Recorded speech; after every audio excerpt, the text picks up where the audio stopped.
بسم الله السلام الله عليكم قلب وناكسن وإذن سلامينا halkan waa bin hindi media group waxaan rabaa inaan halkan ka salaamo saaxiibo aan aad u jecelahay laakiin aanan is aqoonin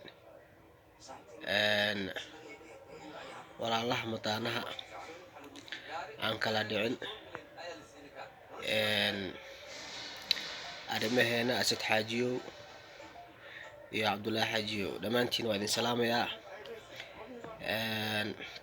waxaan isleeyahay waxaan ka wada midnahay bahda YouTube-ka barbaratooyaan ahay YouTube hadda kusoo biiray marka macallimiinteeda aad noqon doontaan waa natiijay marka waxaan isleeyahay insha Allah macallimiintaada aqoon iyo waxaad ka dhaxli doontaa iyo talo wanaagsan marka waa idin salaamayaa galab wanaagsan galab bay noo tahay. Asalaamu calaykum waraxmatullaahi wabarakaatuh.